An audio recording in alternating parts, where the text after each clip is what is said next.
Pagi baru telah tiba, malam pun berlalu. Selamat pagi ibu bapak, oma opa, dan saudara-saudaraku yang baik.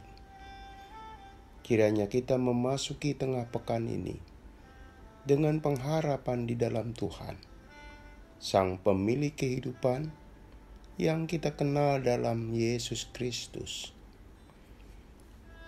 Saudaraku, firman Tuhan pagi ini kita renungkan Yeremia 37 ayat 15. Para pemuka ini menjadi marah kepada Yeremia. Mereka memukul dia dan memasukkannya ke dalam rumah tahanan, rumah panitera Yonatan itu. Adapun rumah itu telah dibuat mereka menjadi penjara. Saudaraku, seorang nabi digebuki atau dipukuli, zaman sekarang pasti bisa menjadi berita viral, cepat tersebar, dan banyak orang penasaran ingin tahu. Sebab kejadian demikian pasti langka. Seorang istimewa di hadapan Tuhan, sekaligus dihormati umat beriman, mengalami perlakuan kurang manusiawi. Pengalaman buruk terjadi atas Nabi Yeremia. Ia dipukuli kepala penjaga. Setelah itu diserahkan kepada pejabat-pejabat wilayah, yang kemudian menjebloskannya ke sebuah rumah tahanan.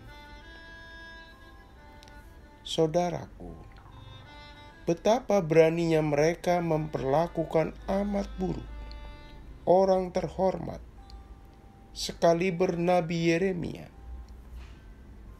Betapa teganya mereka mencederai seseorang yang tidak melakukan kerugian buat orang lain.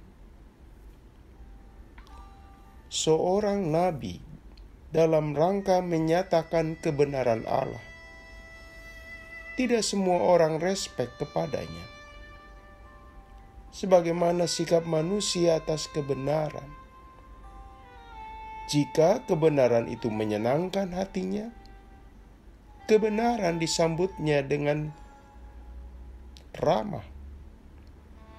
Jika kebenaran itu merugikan, maka orang itu menolak. Dalam kaitan itu, Nabi Yeremia menjadi korban ketidaksenangan. Kalangan istana dan pemimpin agama di Bait Allah merasa gerah dengan sang nabi. Berawal dari Nabi Yeremia menyampaikan suara kenabiannya.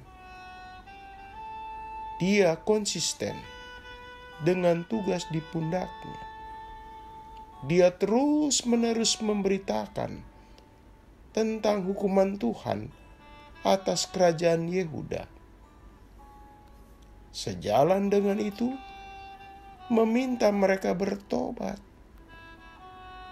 Di mata sang nabi, Yehuda yang sedang di bawah penguasaan Babilonia itu disebabkan ulah umat Tuhan sendiri. Itu buah kesalahan mereka. Jika ingin bebas, pilihan terbaik adalah mereka memperbaiki diri. Saudaraku, ketika Nabi Yeremia pulang ke kampung halamannya, dia ditangkap dan dipukuli oleh kepala penjaga.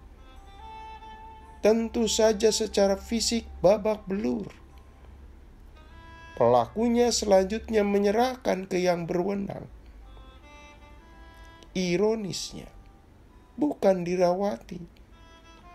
Sebaliknya disekap di tempat tahanan, tempat yang amat kurang nyaman.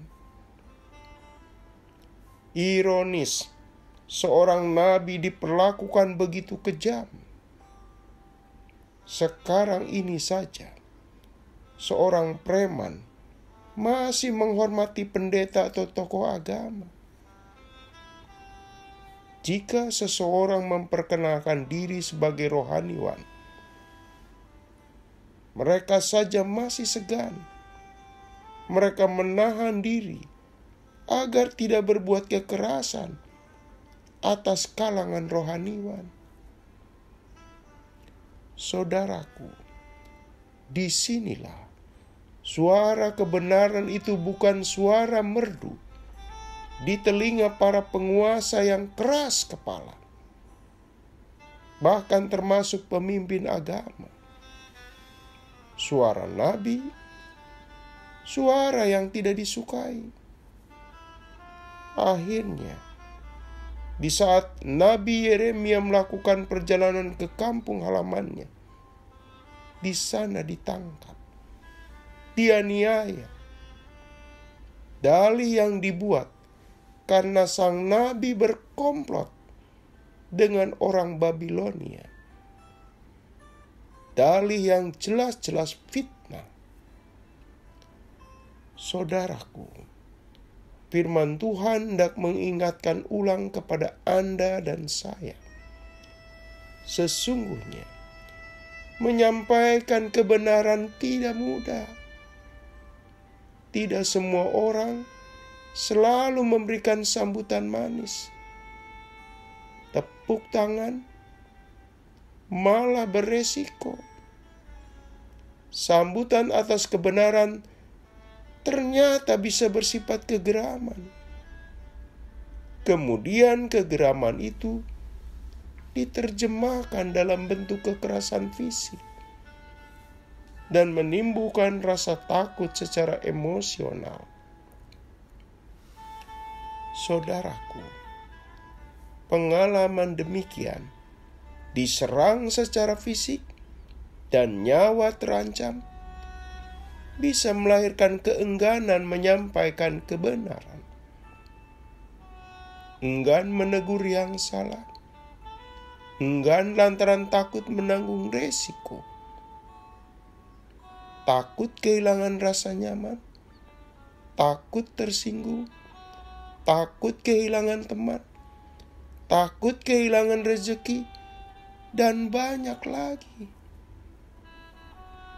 Sayangnya, keengganan ini bisa membuat yang salah tidak sadar dengan kesalahannya. Mereka yang keliru tak mau mengubah perilakunya.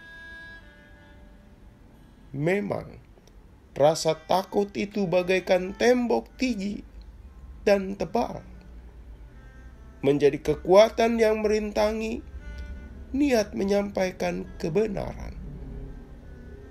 Saudaraku, semoga api keberanian tetap menyala di hati kita, sekecil apapun, untuk menyatakan hal sesungguhnya, hal yang benar. Mari kita berdoa. Tuhan, Engkaulah jalan kebenaran dan hidup. Beri kami keberanian menerima kebenaran-Mu. Kami pun dikuatkan membagikan kebenaran itu kepada sesama kami. Dalam nama Yesus kami berdoa. Amin. Selamat pagi saudaraku. Bersama Pendeta Emeritus Supriyatno. Tuhan memberkati.